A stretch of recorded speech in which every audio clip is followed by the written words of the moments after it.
Good evening and welcome to Adventures in Lollygagging. I'm Aaron, I'm your game master, and we are back with Monolith's Conan, the Hyborian Age. This is going to be our finale for this campaign. So this is my last chance to kill everyone. So strap in and let's see if I can get it done. We're going to introduce our players, starting with an alphabetical order. Ashley. And I am playing Hild. I'm from the north, specifically Vanaheim. And my sister Hilina died at the beginning of this campaign. And I have since been seeking revenge against her killers. And we're going to deal with these disgusting blood ravens and get them off this earth. And last time, I had some points to spend. I have legendary sword arm. My character can perform one bonus melee action per turn in addition to their other actions. All right. Hey, I'm Jeff. I'm playing Earlhug. It's the first time I've done that voice in a while. Forgot how to do it. I'm an old weird man from the borders of the Bessonian Marches and the Pictus Wilderlands. And I like animals more than people. I follow the blood of Jebel Sog. And a little bit of a caster, kind of druid type, shaman type. And I've noticed that Hild is like a crazy killing machine. So why not do things to augment that? And so I got another buff for her. So I got Inspire now, which can give her some bonuses to her checks and some stamina back. Technically, I could cast on the rest of you, but why?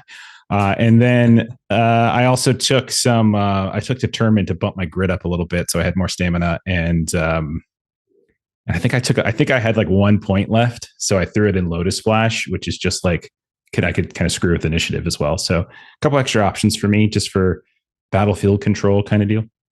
Hello, I'm Kipser, and I am playing Zora, and I would like your bones, please. I am from, what is it called? Hyboria? Yes, it's been a long time. I've been in these dead marches for a little bit, but also a long time. And I'm technically from the wilds as well. And for her upgrade, I did grab her Lone Soldier because she is a spear fighter, which allows me to use the phalanx fighting style in combat without somebody else using a spear, which should help. And then I increased my might stat to a D8.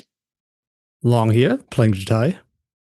And I am Hyboria rider from the steppes. Last time I upgraded a couple skills. I got my flex die, another upgrade, so it's a D6 now from a D8. Then I also took sharpness, which gives me my edge dice, D6 to D8. So those are nice little upgrades. And a little coincidence thing I've been noticing going on is that the people I've established relationships or known for a while that I've been traveling with have died. Because Hilina died. Now Valion died, so Urhog and Elantra better watch your backs. And on that note, I'm Melissa, and I'm playing Elantra. It's none of your business where I'm from, but I have also gotten a little more sharp. So my edge stat is also now a D8, and I picked up Ironhide 2 to increase my maximum life points, and Eagle-Eye 2 to increase the damage of range attacks by another +1. Nice. So where we left off, they had finished walking the road of bones and had slipped into the Shadowlands. The Shadowlands are the lands within the Dreamlands where the dead dream, following the ravens and perhaps the ghost or the Valkyrie of Hild's sister, Hilina. They slip into the shadows together, but then each find themselves walking their own path. Urhog, the shadows swim around you, and then they begin to part, and you begin to see something. What is it that is before you? Whose dreams do you find yourself walking in? So at first, it just kind of looks like an empty field, and with like this single lone hill up in front of me. And like as I'm like continuing to walk and feeling like the earth like crunch a little bit beneath my feet, we notice that the hill is not in fact a hill. As it starts to move, like it's getting up and then it's sort of shaking a little bit. And this like hill-sized boar, this great boar, starts to shuffle over towards me, not like charging in a way, but it's shuffling. And you can see in its sides, like in its hide, there's like a graveyard of these snapped spears and these like rusted Bosonian arrows and things. It doesn't really speak, but it's breathing like really heavy. And there's like this rattling sound, and it's like reverberating the earth, making me kind of shake too, as it's just staring at me with these like amber eyes rooting around in the ground and such. And it's not so much a language that's kind of being exchanged here. It's like the old tongue, like from back when men and beasts kind of spoke the same language. And there's this instinctive understanding as it starts to root around in the ground a bit, and it like unearths this I don't know, like a body, like this desiccated corpse. It's not fully, it's not fully decomposed, but it partially is. And we can see like all these little like tusks and talons like sticking out of various bones. And we can see the garb is kind of similar. It's very clearly my body. So it's like Urhog's body. And it's just kind of this massive boar is just presenting me with my own death, with my own body in front of me, like unearthing it out of the ground.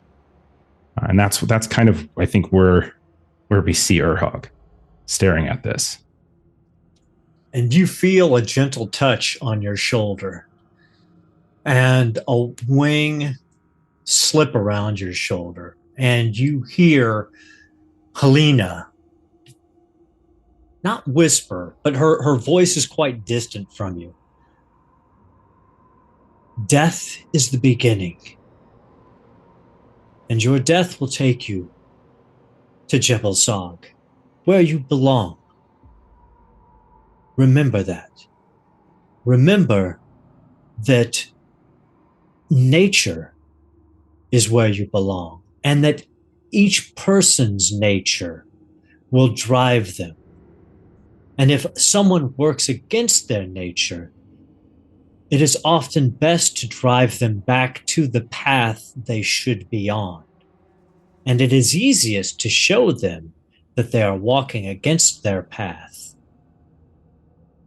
And then you feel her push you, and the darkness swirls back around you, and you see the ravens before you, leading you towards a shimmering silver light, almost a crack in the darkness.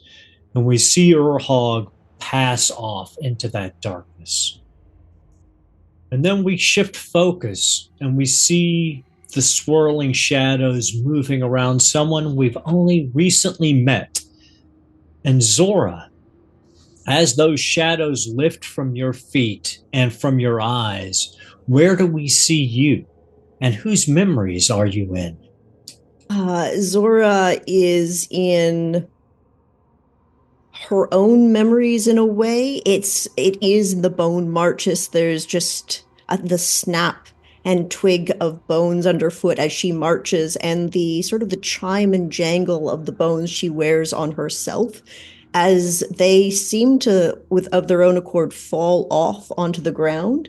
And you realize they're reforming and pulling bones out of the ground, and from them 4 or 5 other sort of people that dress similarly to her, and they were their bones as her original companions who entered with her sort of come to life, as with clothes ripped, bones hanging off of them, dredges of hair. And even then, as they continue to walk to march together forever in this sort of skyless, dark, dreary place, something shudders the ground, and behind their party, a massive giant, larger than a giant, skeletal, sort of half-alive god appears and marches with them, bringing some of them into its own breast. But just as it reaches out to grab Zora as well, the fingers slip and miss, and she continues on by herself, her mind just gone. And as you slip through the fingers of this memory of this dead god, you feel a cold breeze wash against you, a winter's touch that chills you deeper than just to your bones. But you slip through and quickly fall into shadows, and you too see this silvery crack of light and hear the call of ravens behind you, pushing you towards that light.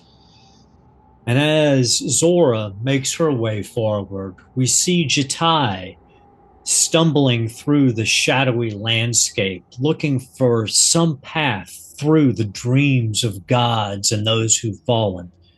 Jitai, whose dreams do you stumble into? Or see an endless plain. There's grass, misty, wiggling about. In the distance, I see a horse, but it's not my horse. It's much taller, leaner, very pale, almost translucent. Its eyes very black. When I look into them, it gives a reflection, but the face is blurred. Can't make out who it is. But the horse, I'm able to recognize. It's the horse of the first ride. The elders of my clan, they spoke about this as the horse that first took the first ever Hyborian rider across the plains before the world was discovered, before the sky knew its limits. And I slowly approach it to try and place my hand upon its brow for it to judge me. Give me an edge check. Okay, I'm going to do D8 and do D6 flex. I got 12 total. It starts to skitter away from you, but then stops, and you're able to stroke its mane and place your hand upon its neck, and then move up and cup its face, and then it turns to you and staring into its black eyes.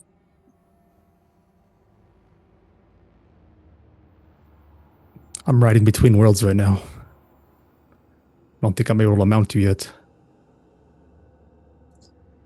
As you say that, it actually drops its front legs and kneels before you.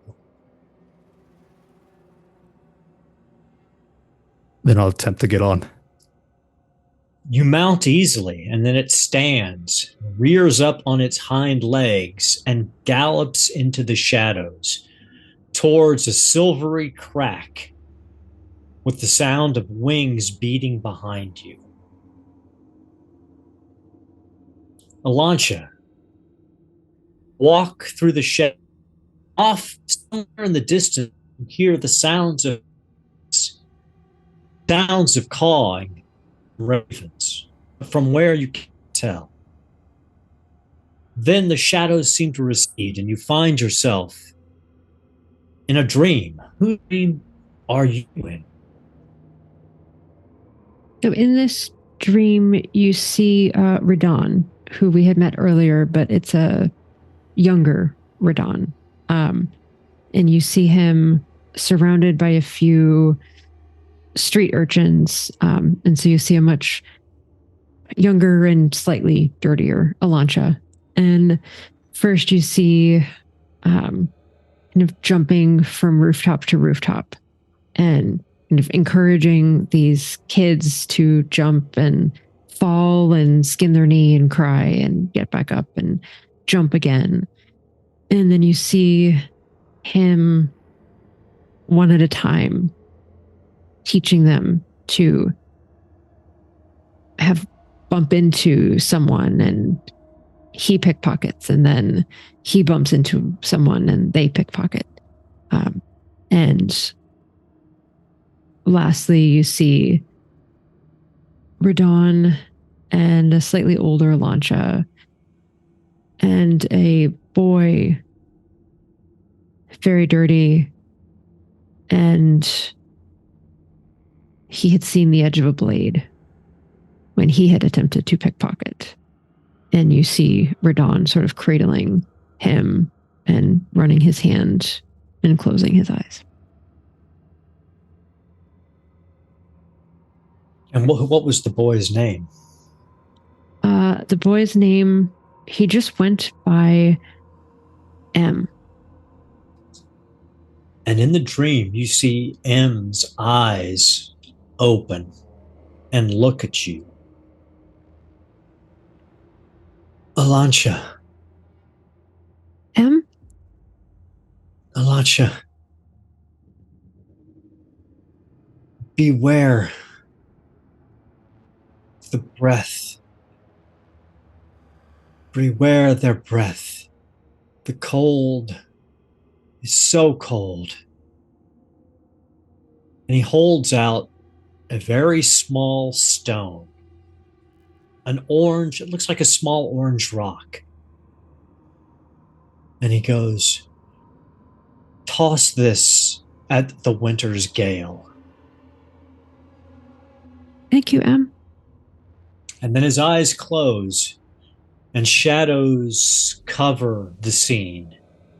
And you find yourself in a moon, with moonlight showering you. And you're right at the entrance of a cavern, it seems, a crack in the Shadowlands.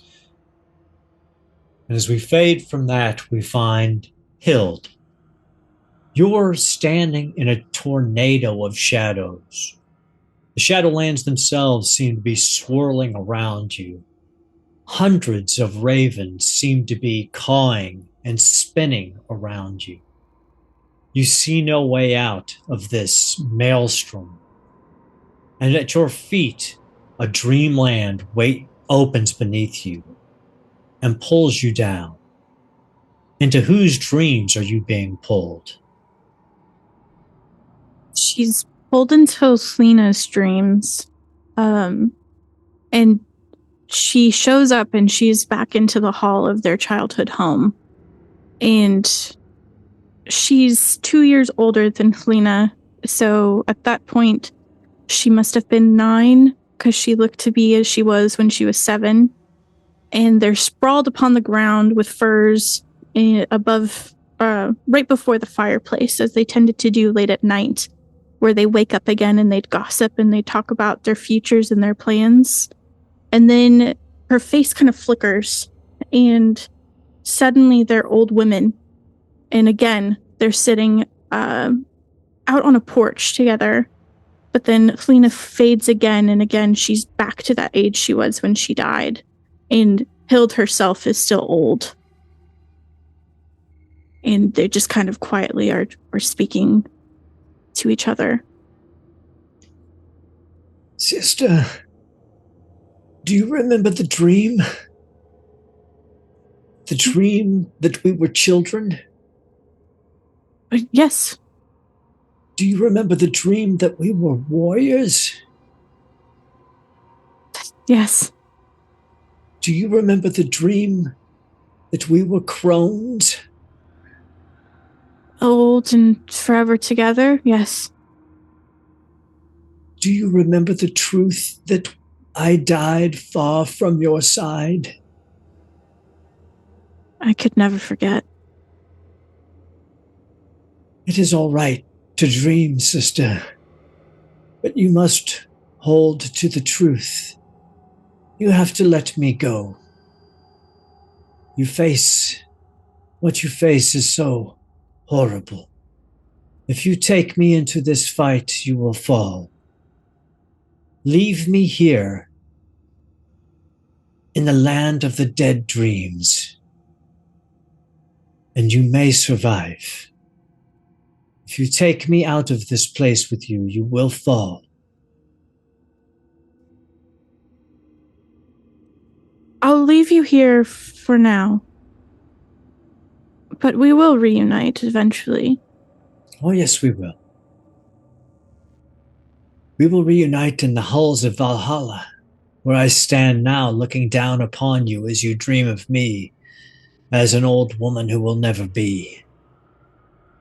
It's a good dream, but leave it here for now. You deserved better. I died in battle, as all shield maidens should. It was a good death. And she just kind of nods. and you feel yourself lifted up on the wings of ravens and pulled into the moonlight. And you find yourselves on a cliffside, all of you.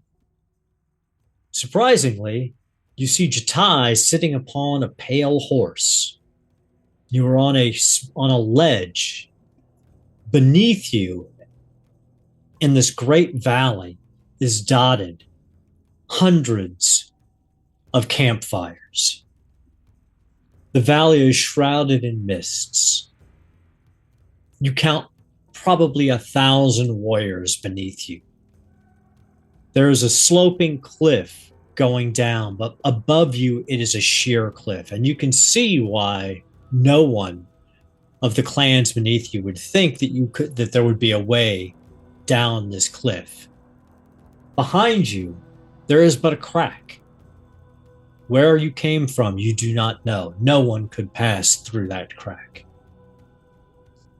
Dawn is but moments away, and you are hidden from their view by the angle of the rocks beneath you. Now, mechanically, you have options here. So you'll get a chance to observe what's going on in the camp beneath you. And depending on what kind of skills you want to check, what kind of rolls you want to make, will give you an idea to understand more about the camp, how it's laid out, what the leadership is, what the morale is, what the social structures are, and then you'll have an opportunity to decide how you want to approach the camp or how you want to deal with the problem of getting to the Jarl of the Blood Ravens. So as dawn rises and the campfires begin to be put out, you do see that the camp itself seems to be fairly haphazardly laid out, but it is laid out by clans. You can see all of the tents. You can see great totems and flags raised. You can see each one of these clans has basically erected fence lines and almost defenses around their own encampments, with shallow walkways separating the different encampments. Most of them are in the bowls of the valley, and there's a slight raise in the middle. And on that hill is the largest tent. And coming outside of that tent, you see probably the tallest man you've ever seen. You assume, based on the totem, that this is the Jarl of the Blood Ravens. He's got a gray beard and gray hair. He's got a giant spear in one hand and a giant shield on his arm. He's wearing scale mail, and as he stretches, you can almost feel like you can hear the popping of his spine.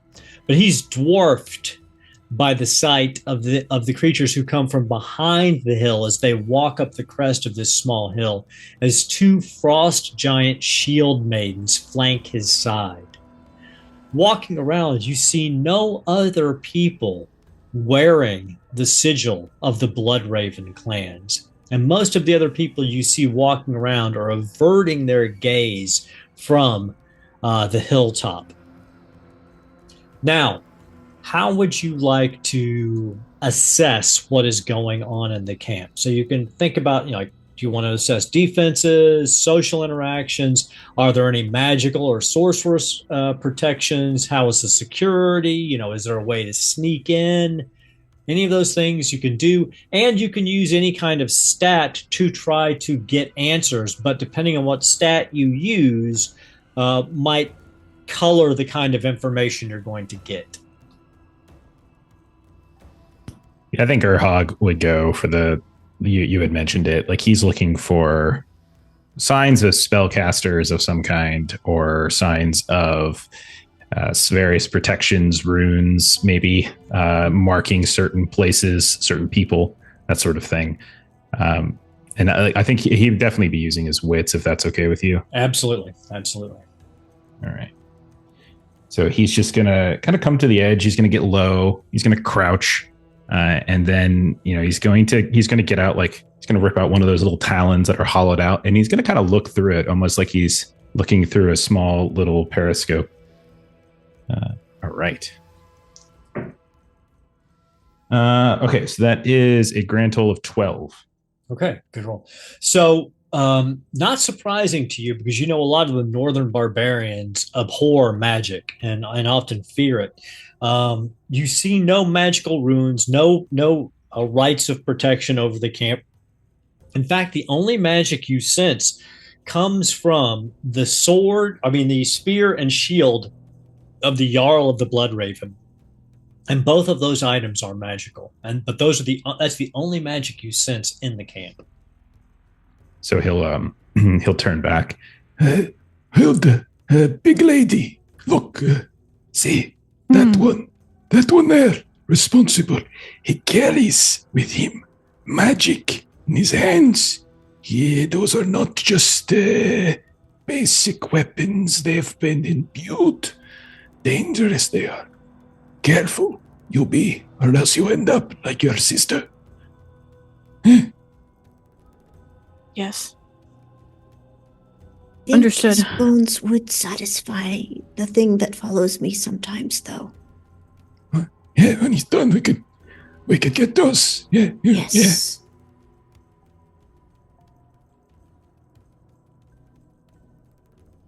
I would say Elantra's going to look for areas that we can kind of sneak through.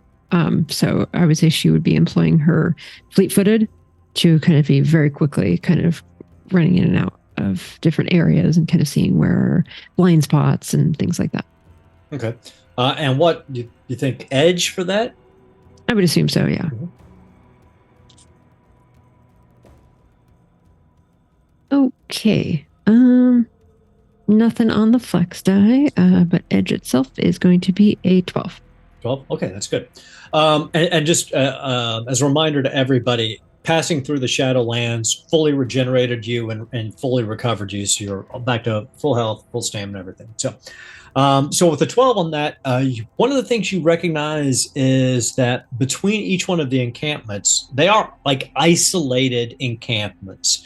And you recognize that anybody passing between the encampments clearly is wearing a badge somewhere on their body, either in color, identifying them as being a part of the clan, or they've got their face painted in a certain way that marks them as part of their clan, or they're literally carrying a banner and as identifying them as a member of the clan. And for the most part, they're ignored as they move throughout the camp based on how they're marked. You do notice, however, like some members of a clan, if they walk too close to a particular member of a different clan, they may get yelled at or jeered at, or something might be thrown in their general direction. Not weapons usually, but stones. So clearly, not everyone in this alliance wants to be here. But you think that it's probably pretty easy to move through this camp if you look like you belong here. So good news, there's lots of people here, but we have to fit in with one of them. So we have to look at how they mark objects they have on them, pick one, and we can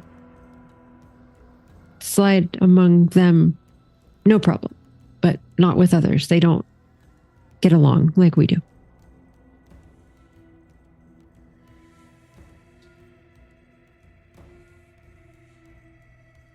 Zora's going to kind of take a look around and see if there's a group that's large enough that it would be an additional 5 people wouldn't necessarily stand out to the group, and also that tend to be maybe prideful enough or have a belief in their own strength that they're not guarding properly.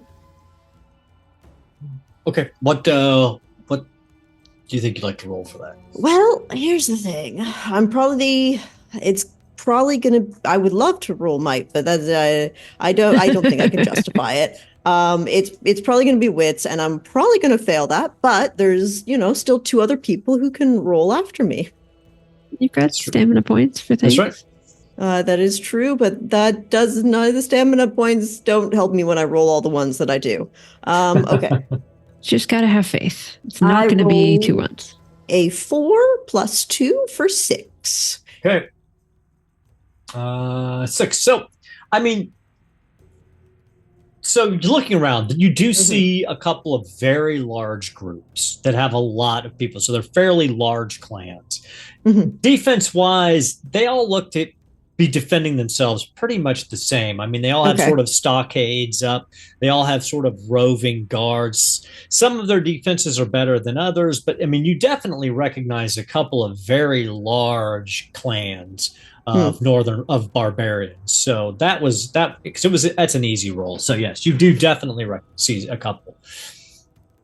I think their bones or so bone, we can mimic them. Yes, and maybe take their goods. That makes sense. Big groups. We're a big group. It was easier when I was by myself to sneak around. Not with all of them. 8, where 5 doesn't stand out. Too many bones. I want to keep mine. I'm an expert. I will keep them in disguise. Watch, and he'll like move his hair around so it looks like one of the people below, and it looks nothing like the people below. But he's quite proud of it nonetheless. They will never know. That's so good. I've learned So close. from you. You have taught me many things. So close. I can't tell the difference.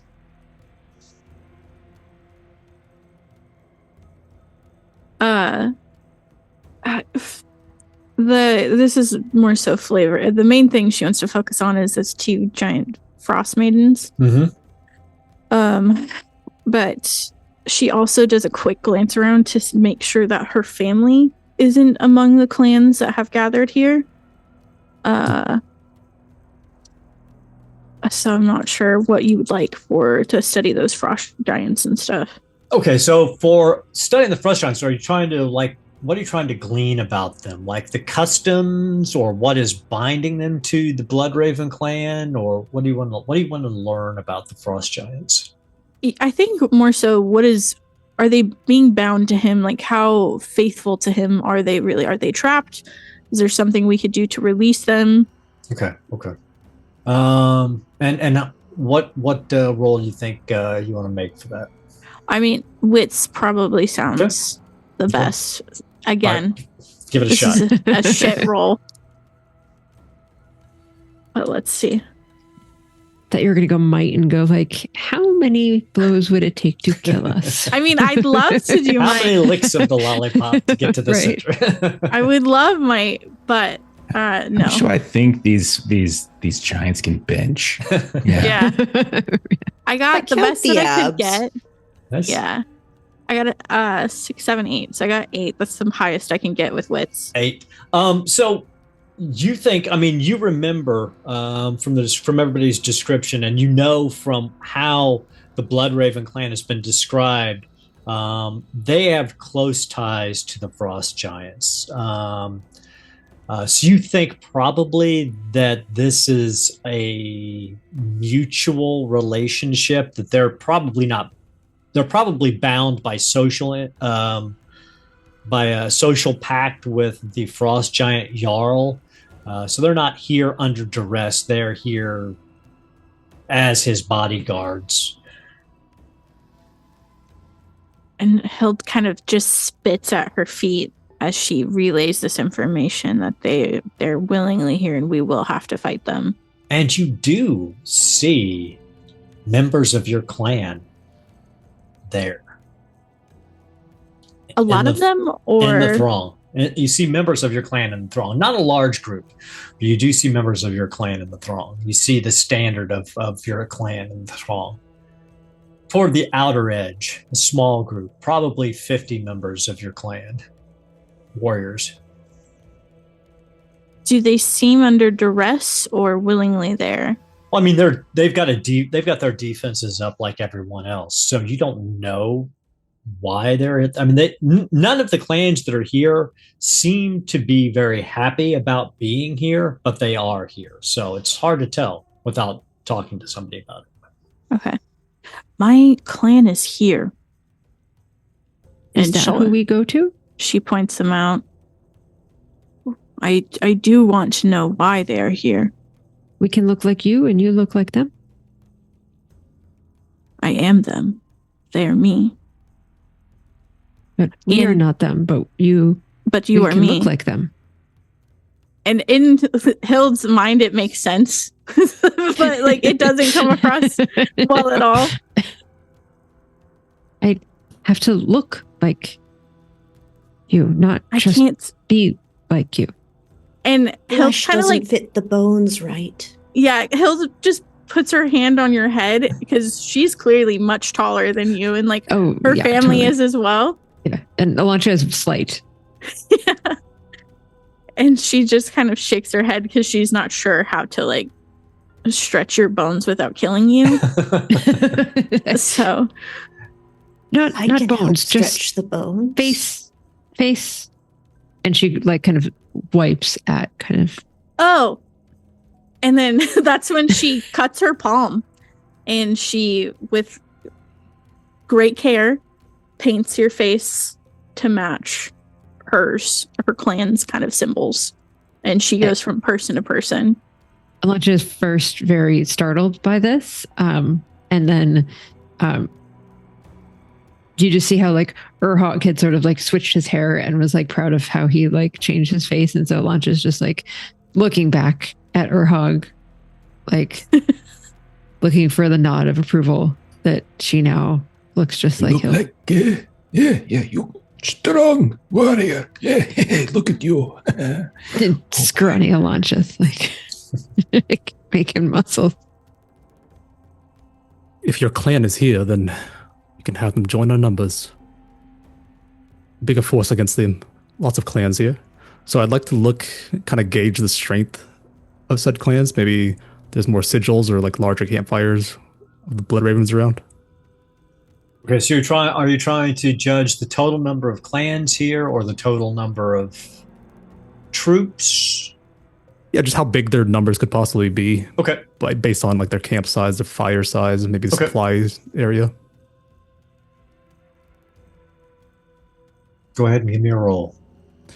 Can I do might? Is that possible? Yeah.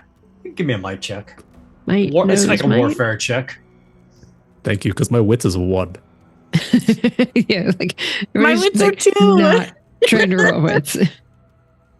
Mine is also 2. Came Guess out we with don't. a 10.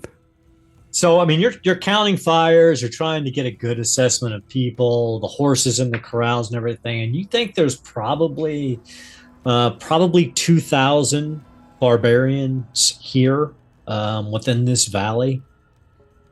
And you would say Hild's people make up maybe 50 of them?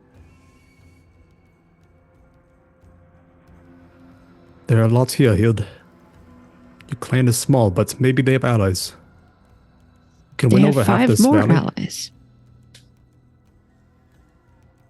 If there are many of these clans have distaste in Blood Ravens, we can band together. Adoption. Want to know why they lay their bones here, where it's cursed and bloodied and not good land. Not the right to follow. These gross bones at the top. It's a good question, Zora.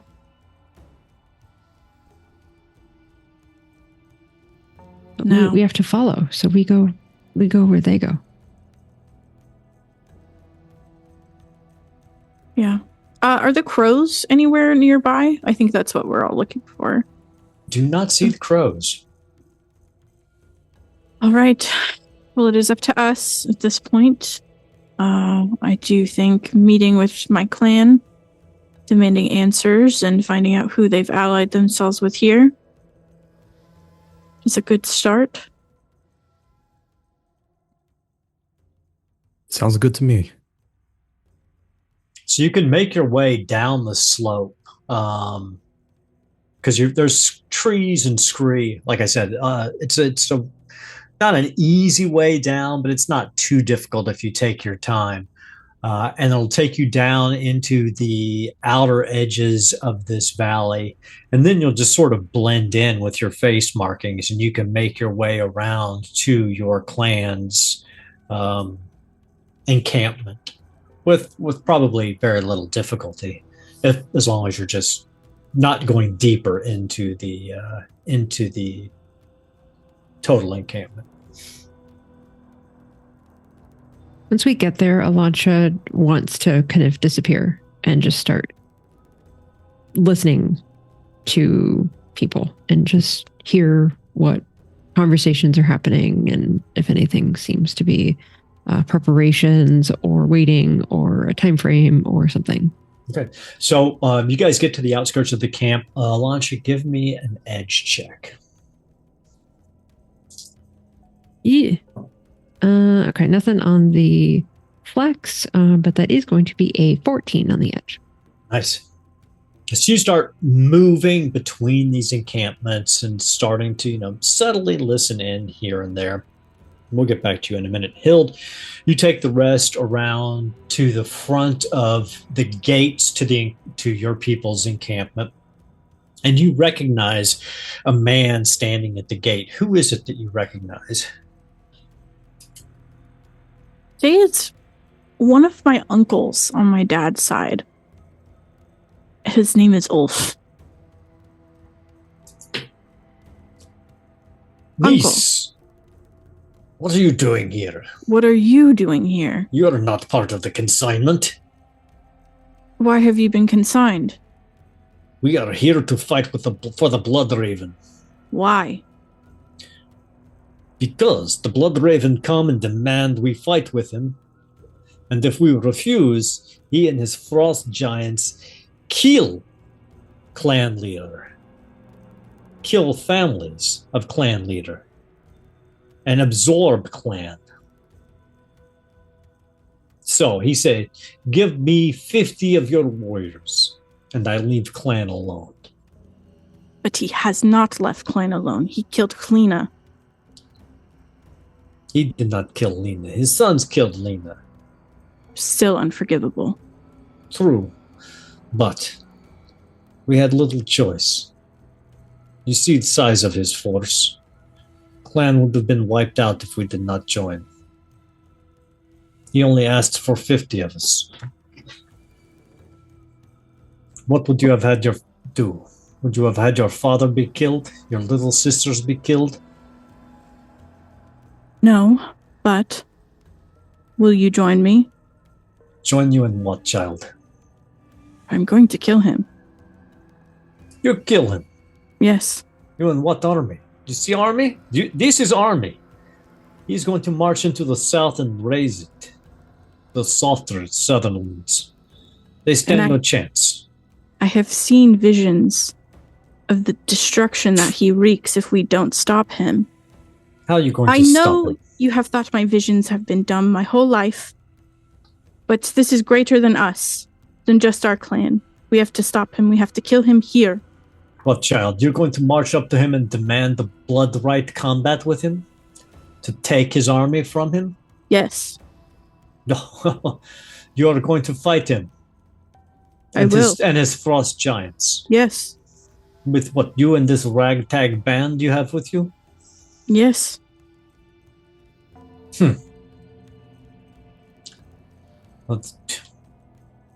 Come in, child. Come in. Let us talk. Eat some food. I would rather die in combat honorably than just sit by and let this happen. You're so headstrong, just like your sister. Good. And she sits in Valhalla looking down at you, shaking her head, I am sure. Fondly. Though she did Perhaps. tell me to not die. Now, anyways. Exactly.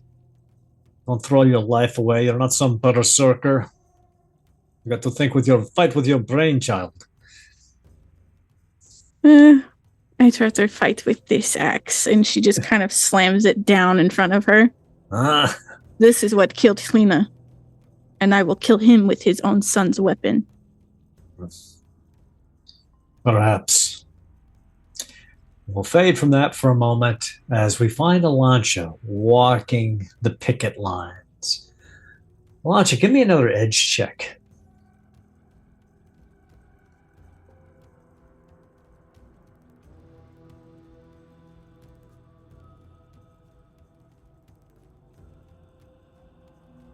You're I think you're muted, muted. Melissa. So that is a max on the flex die and a 13 on the edge check. Nice. So you've walked past several encampments now, and you've actually walked through a couple. You've been so stealthy, you've been able to get in, weave around a few command tents even. And what you've heard overwhelmingly is that everyone in this camp absolutely hates the Blood Ravens. And they've all been basically forced into this alliance, and they are all just looking for a way, looking for one weak moment so they can win free of this alliance. None of them want to go south. None of them want to fight in Aquilonia. None of them believe the South can be held, and they know that once they retreat, the South will rebuild and then attack the North with greater vigor. They understand that this is just a mad blood feud by the Blood Raven clan, and that once the Blood Ravens have done what they want to do, they'll retreat to the far north with the Frost Giants, and it will be the Cimmerians and the Vanaheim that suffer the wrath of the Southerners. So they're looking for just that one moment when they can break free from this fight, that one weak moment from the Blood Raven clan to win free. I would say she comes back to the group and kind of sees who is available to kind of tell them. Right. We just have to tell them. We just have to tell them our plans, and they'll join us. So several hours have passed while you've been picking up that information. And Hild, you've introduced Zora and Jitai and Urhog, and you guys were all sitting around inside the command tent. You've been given some food and drink, and your uncle is still trying to convince you that this is a bad idea when Alancha comes in. Oh, is this another one of your friends, Hild? Yes, this is Alancha. Come, child, come, sit at the fire, eat, drink, apparently prepare to die at my niece's insane attempts to kill the Blood Raven. We should. I've been listening, and we're not the only ones. Everyone would join. No one likes this. Well, certainly some of them support the Blood Raven's efforts. I mean, they all marched with him when they came to the clans. I listened, and there was this many that thought it was a good idea, and everyone else, they'll join us.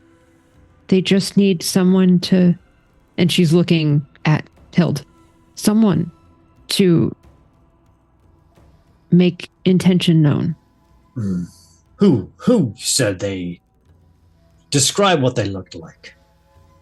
And Alancha hasn't been there this whole time getting to know him, and so she just sort of squints her eyes at him and looks at Hild. She nods, and so she'll kind of describe all the different conversations that she heard, and she's very aware of detail, and so the information she's giving, she's describing every little group and conversation that was happening, and the level of willingness if only someone tips the scales.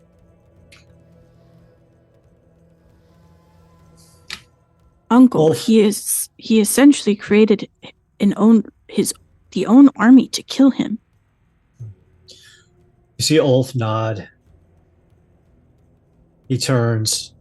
He waves one of your cousins, Brunhild, over. Brunhild, go to, and he lists off a number of clans. Ask for them to send their chief's sons to me to discuss something. Go now quickly. quietly. Ask them to parley. Send them, and he takes out some tokens, bone tokens. Show them this so they know we parley in good faith. Under Wotun's seal. And they go off. If this is so, if these clans are willing to stand against the Blood Raven, then all we need to do is challenge him to open combat. If he accepts, then we must fight. If he refuses, the clans will fall upon him as a coward. But someone must still challenge him and his giants to combat. I will do so. He is a dangerous foe, child. Will you and your companions stand against him? We've traveled far to get here. For Hilina. Collected many small finger bones from everywhere and pulled you all together, but you're all little finger bones and it's not working well. Wolf slaps Zora on the back really hard. He's like, I like this one. She speaks like a crazy person. And after sharing the information, Alantra had just gone over to the food. And so you just see her kind of like just stuffing her mouth with food. And she just sort of like looks up and nods. Mm-hmm.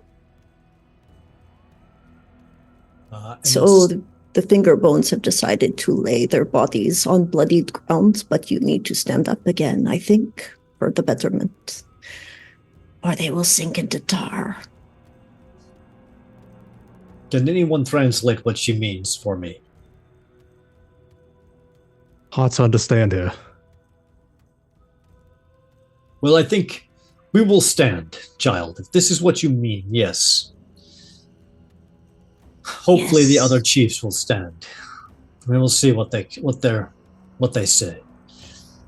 And then you see a few strangers and with different clan markings come in, and you see Ulf standing. He's like, "You may have my tent for the night. Rest for the rest of the day and evening. Rest. Tomorrow at dawn will be the time to challenge the Blood Raven. I must speak with the others and see who else would join in this." And then he walks off. Is there anything else you want to do with the day? Any other preparations you want to make? Might I acquire a new hunting spear as mine was melted in demon acid? Oh, absolutely. Absolutely. Thank you so much. Yeah, Easy. Hilda just finds a good one and she just rips it from someone and just hands it to you. Yes. Yeah, launcher would be able to brave replenish your enjoy this. javelins. I mean, all of that. So there's plenty of weaponry around here. So, Hog would be. Are there any animals in these camps? Like, do we have? Like, is it just horses? Or are there anything else that's being kind of herded or brought along? there's livestock. There's a lot of livestock to feed the camp. There's sheeps. There, for milk. Or there's goats for milk, and there's sheep for food, and there's hunting falcons. Some of the clans use them, and hawks. Okay. Yeah, he probably does he probably just sort of like walks around taking their temperature, just kind of seeing where they're at, like, because he can sort of sense their emotions and kind of where what their intentions are, and especially the ones that could cause any kind of havoc. I think obviously a chicken maybe not so much, but like if they have hunting falcons or something, just kind of getting a sense of like where, like, are they perfectly tame? Are they like, is there any bit of the wild left in them that could be tapped into at an opportune moment? Yeah, they're all highly stressed. I mean, they're highly stressed because they're in a very uncomfortable environment. And yeah, there's a lot of wild still left in them. I mean, the barbarians don't, fully domesticate any of their animals. So there's packs of hunting dogs. There falcons and hawks that are used for hunting. Even the livestock is very nervous because they're pinned up in this, in this very, it's a big valley, but it's pretty tightly packed. So there's the animals are under a lot of stress. So he's probably like going around especially in places where it looks like somewhere like there's some older, less domesticated, more wild kind of animals. He's drawing like little symbols here and there of the old tongue that really, like, only if they happen to understand it. Not all of them will, of course. And just sort of there's something about dawn, like if like just maybe some sort of symbol of the light coming up, like just letting them, just kind of indicating like a time, just so that any who might kind of be on the verge of breaking or trying to wrench free of whatever domestication or control they have are kind of aware of something. I can't influence them, so it's like I don't have like a way of telling them what to do. It's just more of like making them aware of what's to come. And as you do it throughout the day, you see some of the animals, some of the muzzles will lift as you go by, and you hear the occasional growl or the occasional howl or the sound of a hawk in the distance. And you know that you're touching the wild in some of these animals. Yeah, and he like cackles every now and then. If anyone sees him, he's just like, "Good, it's good, yeah, good." Almost like he's having a conversation with them, but he's really not. He's just happy to be amongst animals. You hear that Urga cackling? That means he is joining us.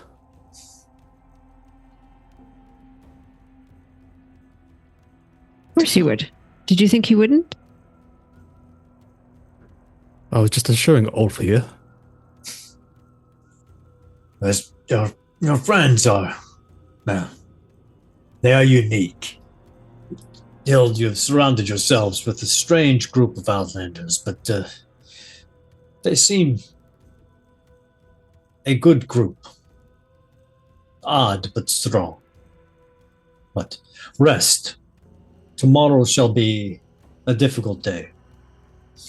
But I think many of the clans will be interested in what dawn brings.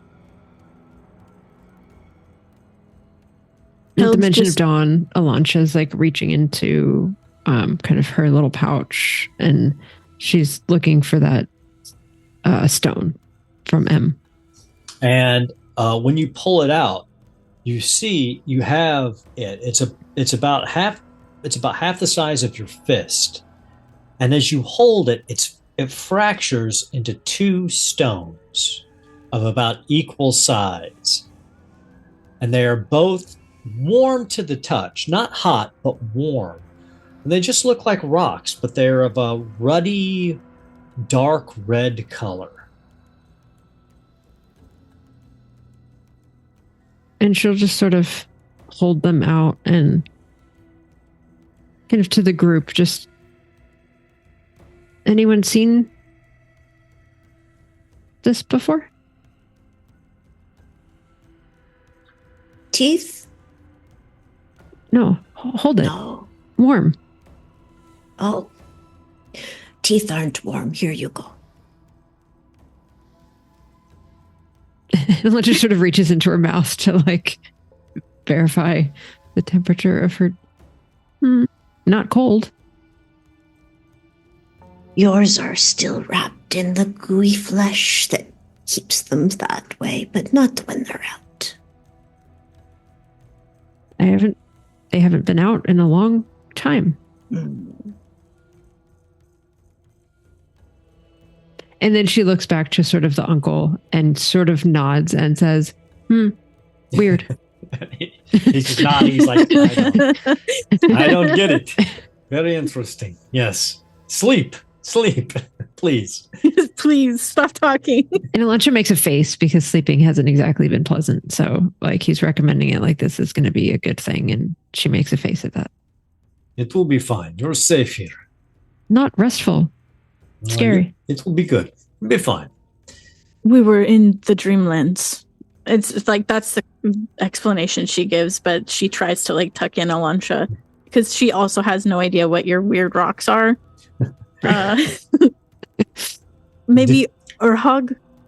And she's stuffing her face again. He's out. He's talking to other friends. The totems around my tent will protect you from terrible dreams. Rest. And Alonja puts the stones, now 2 stones, back in her pouch. Curls up where Urhog's belongings were. And you all drift off to sleep. And for the first night in several nights, you all sleep soundly without dreams, and are brought awake feeling refreshed just before dawn. Awake, it is time to prepare yourself. We will walk to the Jarl's tent, and you can make your claim on him. The chiefs from those who stand against him will walk with us as well. Right. Brave dirt today. Are you all ready? And she's asked this to you all. We'll make history here. The future of the Blood Ravens depends on us. So you all walk from the tent, and you see a surprising number of barbarian chieftains waiting for you outside of Ulf's tent. You would say over probably 2/3 of the clan leaders of this army are here with you, marching towards the Blood Raven's tent as the sun begins to climb above the valley. And obviously, the Jarl of the Blood Ravens has heard that something was stirring, because he is standing outside of his tent, flanked on either side by these 12-foot tall frost giant shield maidens. He stands there, his spear in his right hand and his shield on his left arm. Who dares challenge my right to lead this army? I do. Who are you? I am Hild. A meaningless name for a meaningless child. Explain yourself. You have lost sight with your greed to expand the lands, and you do not realize the consequences of raiding these other lands will do to our own clans here. You will go and hide with your other frost giant family while they have to bear the brunt of the consequences that we wrought. So I am here to stop you. And your dumb sons killed my sister. Oh, so that is who you are. Yes. Well, thank you for coming to me. I was afraid I was going to have to hunt you down to kill you, but I appreciate you coming to me instead. So is this going to be combat you and I, or are your friends going to join in? Well, are your guards as well joining?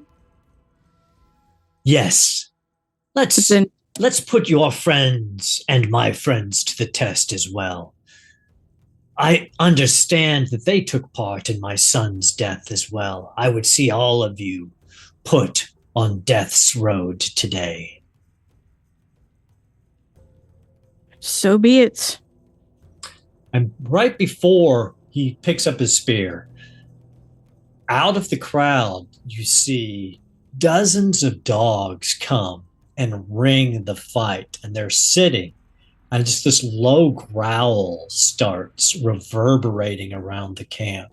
And above you, you see a circle of hawks just flying in a circle above you, just screeching and screeching. And now, let's roll some initiative. All right. Okay.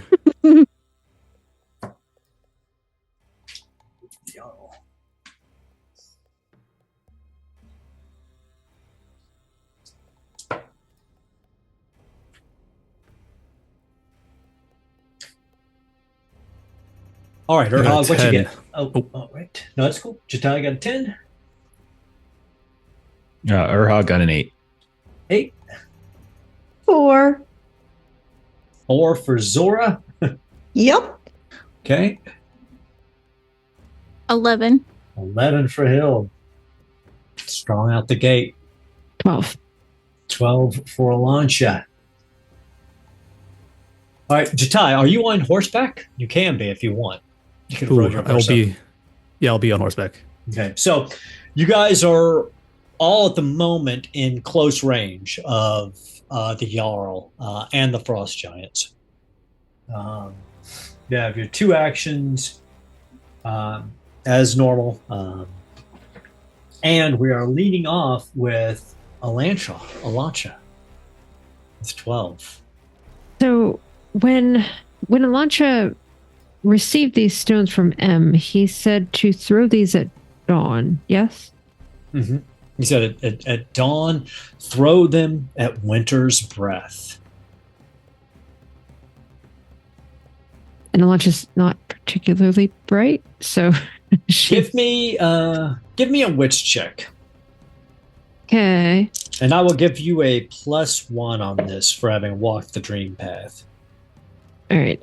So nothing on the flex, but that is going to be an 11. Oh, Oh 11. no, wrong die. Not rolling edge. Okay. Say 11's pretty good. Yeah, that's better. 7. 7. You're not really sure what that means, but the only thing you can put together, I mean, they're frost giants here. It's cold. They're cold. I mean, it's much colder near them than it is in the rest of camp. That's the only connection you're making at the moment. Okay. And are the frost giants in medium range from Yes, they me, are. or can I get to medium range? They are in medium range to you. Okay. Then she's like, kind of like, like you do when you've got 2 stones and you're just kind of like rolling them kind of in her pouch. And so she listens. Seems like this is about to kick off. And so she just very quietly kind of like takes one out, tries to kind of wind up as kind of surreptitiously as possible, and then kind of like sidearms it towards the nearest one of those frost giants. All right, let's see it. So that's going to be edge to throw, right? Mhm. Sorry, it's been a minute. Okay. D8 and D8. Eeh. Not great. 7. 7. Yeah, that's rough. Even spending a couple points of stamina is not going to get you where you need to be. So you sidearm it, and the rock goes off and kind of lands next to the frost giant, and it just sort of looks down at the ground. You see the rock just sitting there. The frost giant just sort of looks up and kind of cocks her head at you and shrugs, like, I don't know what that was supposed to be. Oh dear. All right. Well, that was action 1. Yep. got one more 1. action. So all right. I've got to hope that the next roll is going to be better. So she's going to reach in and grab the other stone. And she's going to try chucking the other one. I like it. Oh my gosh. So she was feeling discouraged at that. And that throws her off. So she reaches back in her pouch, grabs the other one, and is just upset at herself, and attempts to fling it with a little more form this time. I rolled the exact same thing that I did last time. So it also doesn't hit. So as you're whipping this one, and you think whipping a little harder, but this one, as you're whipping it, just kind of slips out of your hand at the inopportune moment and falls right at your feet as you're whipping it forward. That's my turn. And again, the frost giant looks at you, kind of cocks her head like she just doesn't understand what's going on. But that brings us to Hild.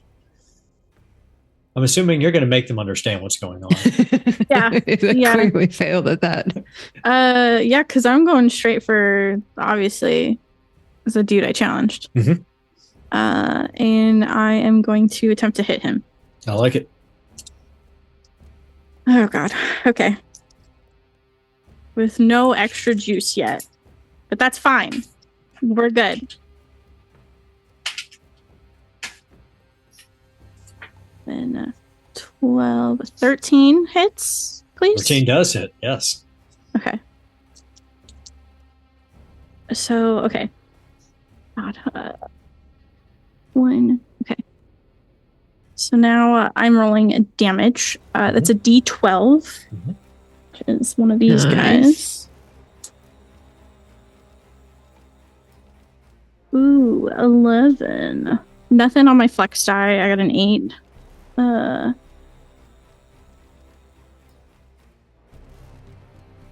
18 damage first hit. Nice. Okay, so you hit the scale mail, it crunches through. It didn't not all of it went through, but you got a good hit, and he gets staggered back. His eyes go wide as blood kind of spurts out from the wound as the axe blade bites deeper than he thought it was going to. Okay, action 2. I'm gonna try and hit again. I love it.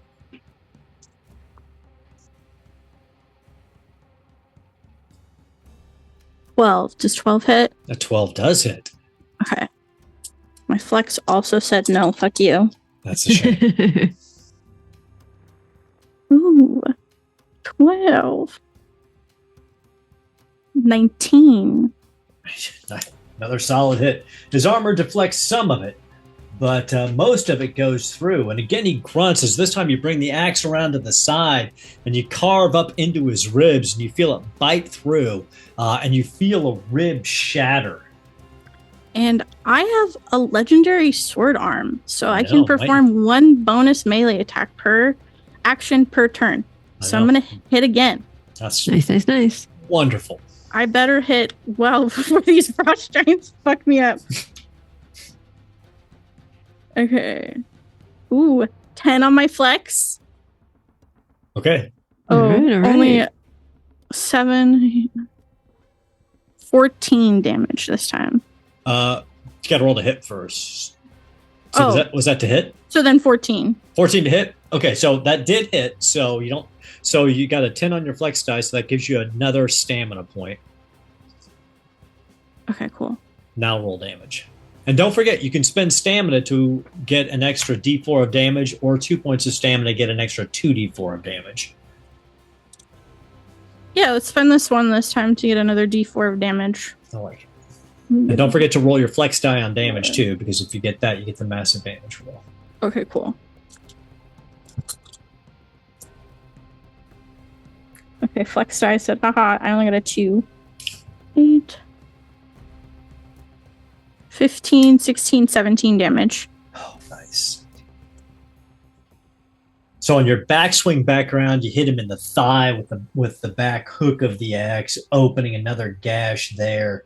And he's bleeding profusely from multiple wounds and looks staggered by all of these blows, but he's still on his feet.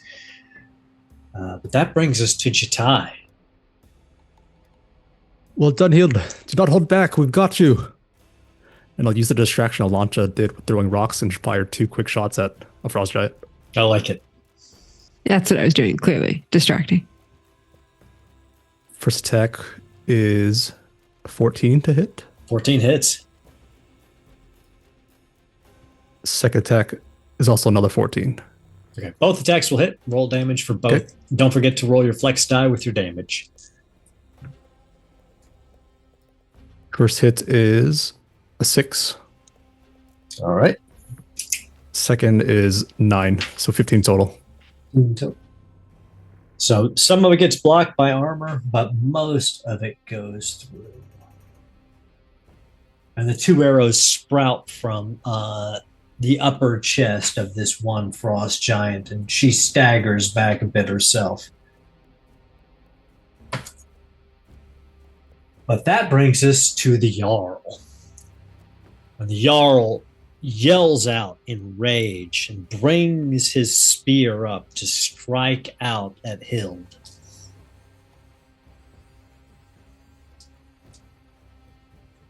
Let's see how he does. First attack. Oh, not good. Does a 9 hit? Yeah. Oh, okay. My physical defense is only 7. Oh, okay. So that means he's automatically going to hit because I rolled a 1. 16 points of damage minus your armor. Yikes.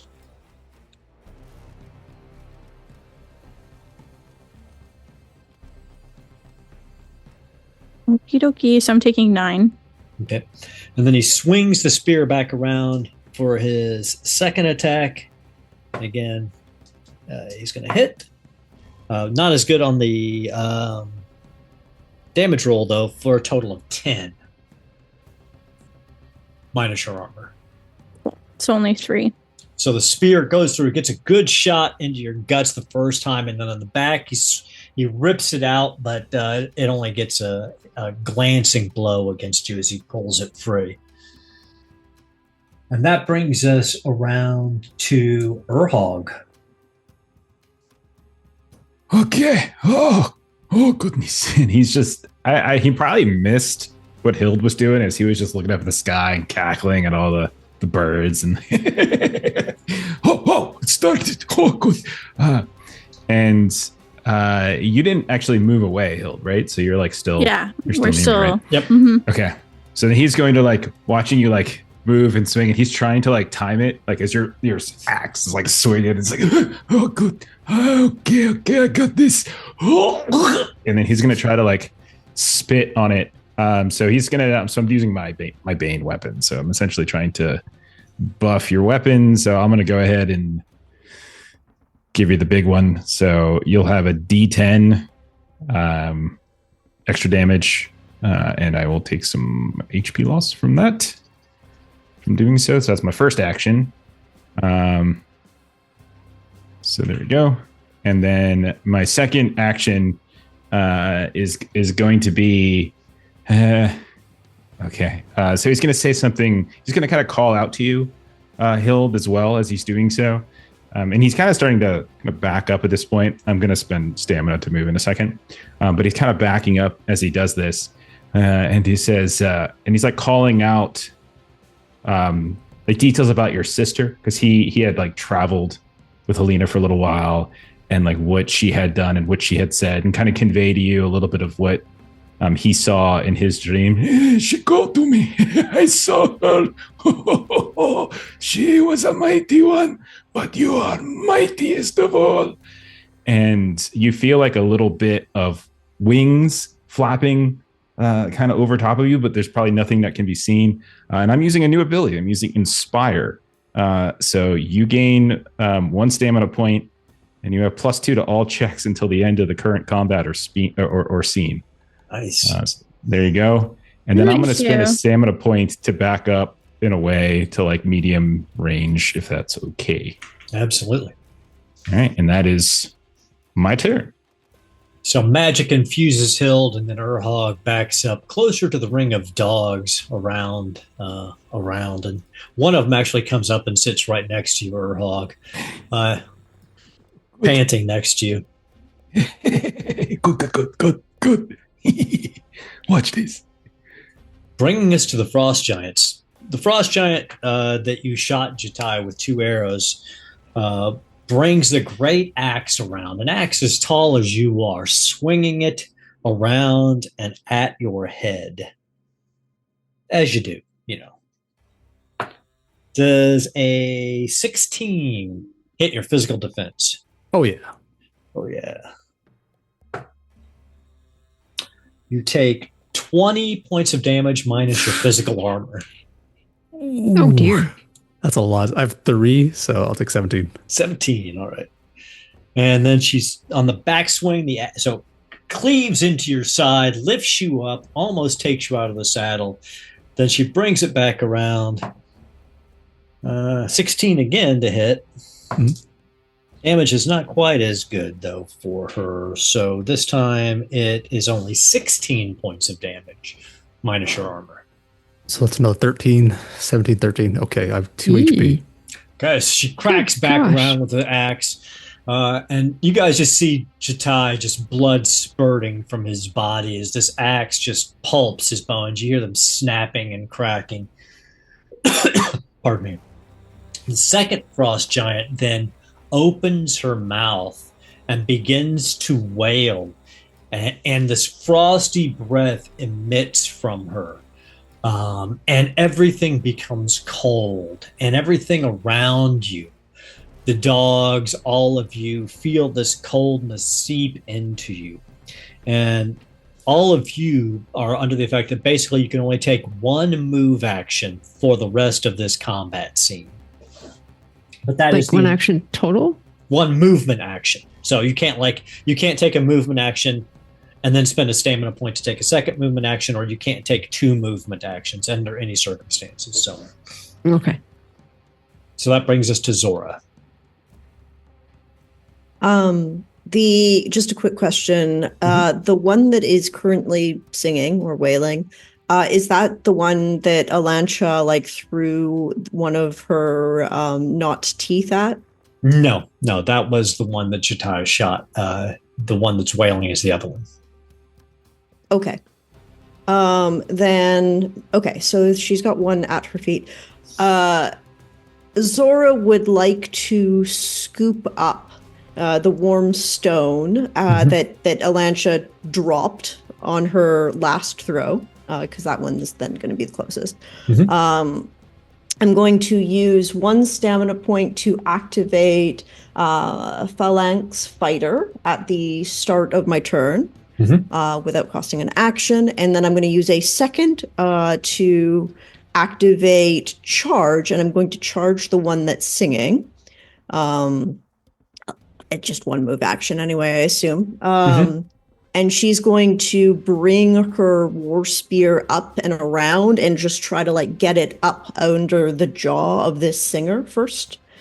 So I'm going to roll to attack. That is a 10 on the flex die. Right nice. off the bat. Nice. Yeah. So this is to hit.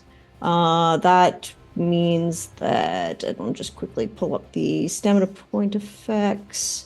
I guess. So what was your total to hit? Oh, sorry. That is 6 plus 6 for 12 to hit. Okay, 12 to hit. So you get a stamina point back. Okay. I will take a stamina point back. Because you did hit with the 12. Yes. And she is going to, I guess let's do some damage. Yep, sorry, that she had 13 to hit. But 13, anyway. 13 does hit, yes. Yeah, okay.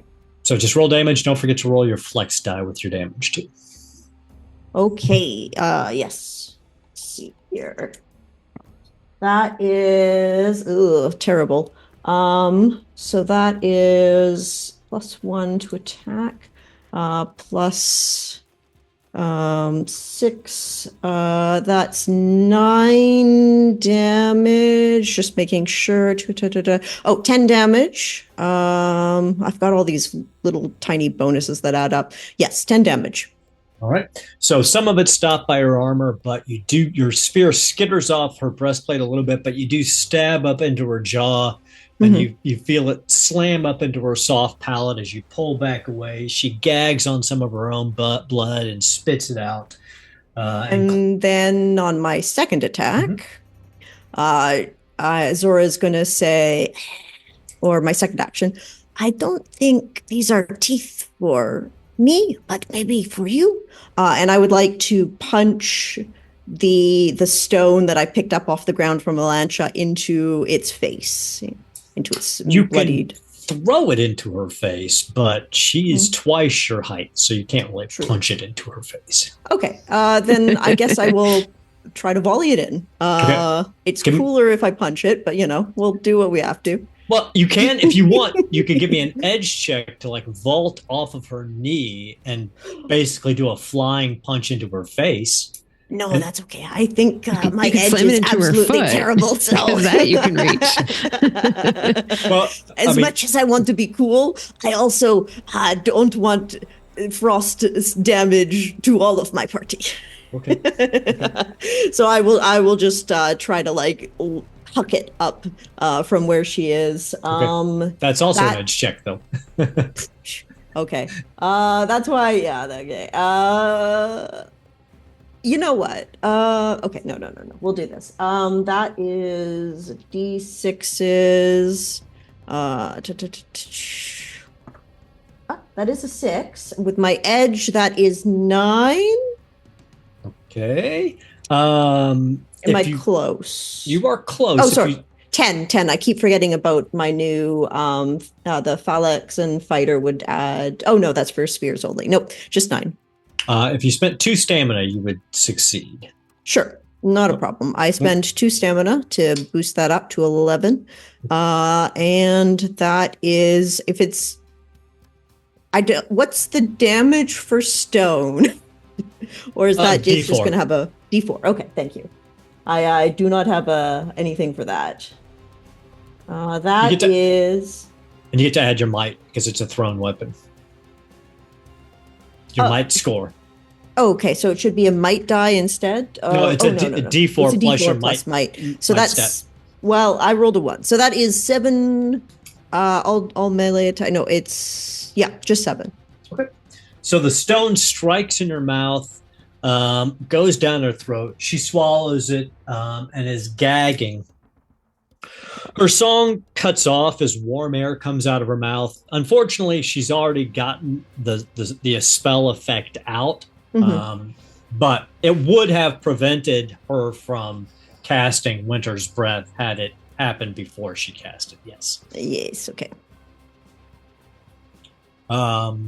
Okay, and then that brings us around to the top of the second round with Alancha again. Okay, so I think I can still do this. So I had gotten a stamina point earlier, so I am going to spend the stamina point to move because I now need to get closer to the other one to grab the one that I threw at it. Mm-hmm. And then I'm going to spend an action to manipulate, which would be picking up the stone, and then spend an attack action to attempt to throw this in the other one's mouth. Got it. I like it.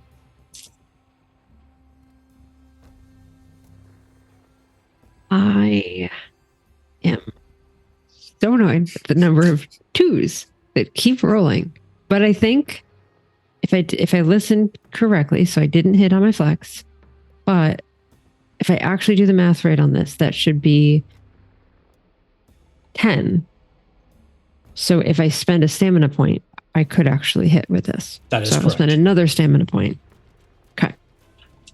So you move up, you pick up the stone. As you're picking it up, you toss it up into this frost giant's mouth, and you feel warmth emanating from her. She gags on the stone. Roll a d4, add your might for damage. And you'll so this is better because I actually have a bunch of pluses for damage stuff. Mhm. Because this still counts as a ranged attack. Correct. Okay. So I will. I may do a couple things here. So just base, I can do 9. And then I can also spend a stamina point because of impaling throw to double Nice. the roll damage value of a thrown weapon. So that'll be 18. Nice. And I'm not giving them the benefit of armor because you threw it in her mouth. So it's all going through. That's probably the best that I will be able to do is actually getting that one in, which then of course leaves me like standing right next to the thing. And so she is like scrawny anyway. And now she's like, might be a little rough on you. Lobbed it in and then just sort of like looks around like, oh, poop sticks. Yeah, because you threw that hard. It like cracked up into her soft palate. You heard bones breaking. You're pretty sure you busted teeth, broke her jaw. Her head is shaking. and she's glaring down at you. And normally she can do hit and run, and so she's a little confused Yeah, because you she feel has cold an and ability that she normally can like make an attack action and then, kind of do some stuff after. And so she's thinking she's going to be able to go, and then you can sort of see her eyes widen that that's not going to work. You feel the coldness and the slowness in your body, and you're used to being so fleet of foot. It's just you're turning to move, and you're just not fast enough as you feel that axe hovering over you. Yeah. But that brings us to Hild, who sees this out of the corner of her eye after the spear is opened her up. What do you do? She has a feeling that if I can just kill him, that maybe that will just end combat, I think. So she's hoping anyways. So I'm gonna try and kill him. So let's see how this goes. I love this plan. Oh shit. Okay. So I'm rolling to hit. 6. 15 to hit. A 15 does hit. Okay. So now I have an additional D10 for damage. Okay. The gray one is my flex die. 10! Oh my god. Massive damage. Jeff, you gave me 7. Very good. I gave myself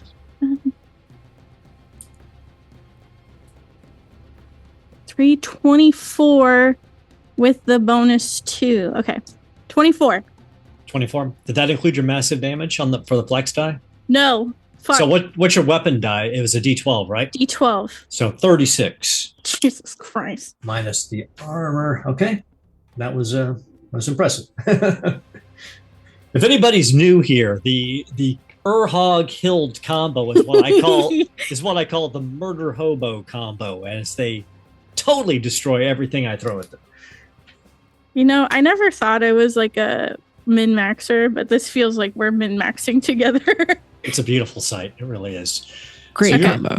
you feel that magic burst through you, and your axe hits him so hard you literally pick this giant man up off of the ground as you just rip into him. You see his eyes finally go wide. You see, for the first time, you see absolute terror in this man's face. His blood just goes spewing out of his mouth, and you can smell the mortality on his breath.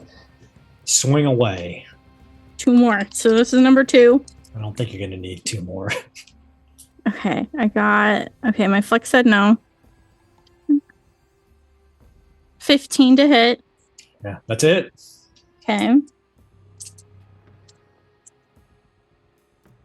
All right, flex said no. Jeff gave me 9.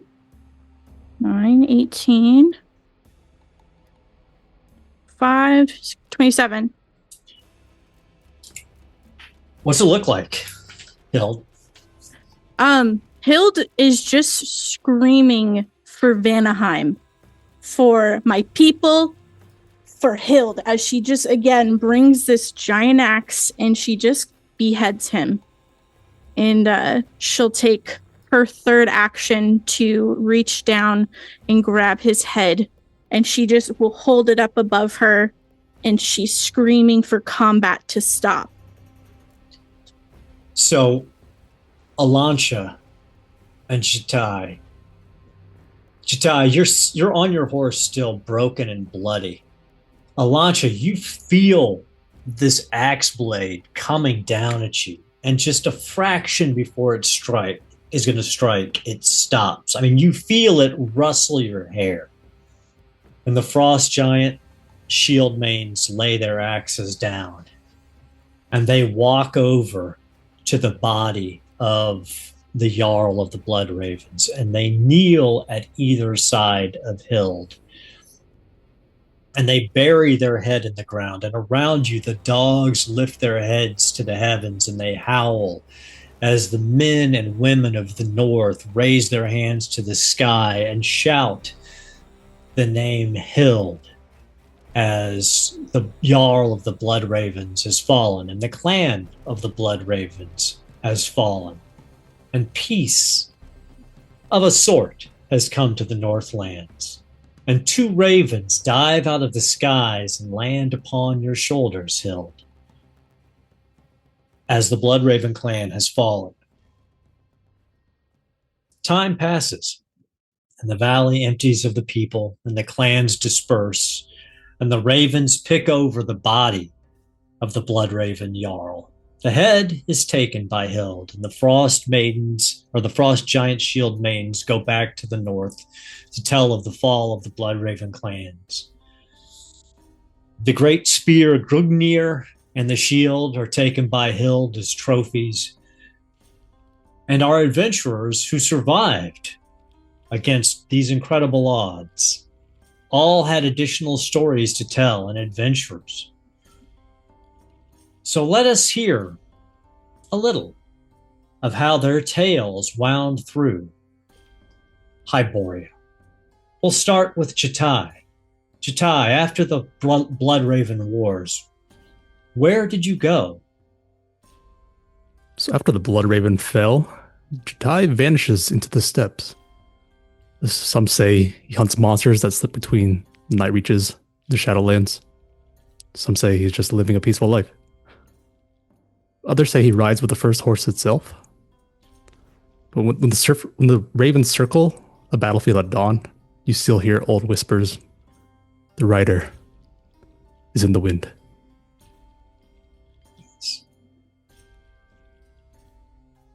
And Urhog, where do your wanderings take you? Hog, he goes this way, that he follows Lancia for a bit, but his heart is in the wild. He does not like the cities. Lancia likes the cities, and so at the time he goes off, maybe back to the marches, to the Pictish wilderness, and he finds a pack of this and that, boars he looks for often, and he confuses some of the Picts to find him as stories start to come back to various hunters and such of a strange a pack of boars running through the marshes themselves and rooting up all sorts of different bones and bodies buried, and among them, running as if he is a boar himself, is a man, a very ugly, dirty man who cackles each time he passes by, but a man, yes, a boar man. And yeah, that it is there. I love it. Alancha, you traveled for a while with Urhog, but where did we find your path taking you? So after Alancha and Urhog kind of part ways, you see her in various places, and she doesn't stay any one place for long, but she will go to an area and find someone that needs overthrowing. And she will kind of gather up the street urchins, and she'll teach them the things that she's learned: how to be fleet-footed, how to be eagle-eyed, how to have Ironhide. And there's only a reputation of a single letter that changes in every location of this woman that appears and levels the playing field in the social order a little bit, and then moves on to the next place and the next place. Zora, where does your path take you? Zora more or less kind of follows Hild for a time. She dedicates herself. She never regains any sort of sanity. Kind of test for anyone Hild encounters who's not used to the way that Zora speaks or thinks. And she acts as a guard for Hild, but she also talks about sort of the bone marshes and the sacred duty of needing to also guard that. But her duty first is to Hild until Hild chooses to release her or join her. And together they cut a path through many bodies. Any of the clans who decide that maybe they ought to become the next Bloodraven would never stand for that. Last but not least, Hild.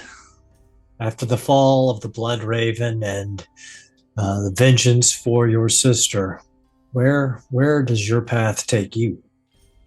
At first, it's back home. She has responsibility now of kind of maintaining peace amongst the clans for a while. And in doing so, one of them is she forms a marriage pact and she produces an heir.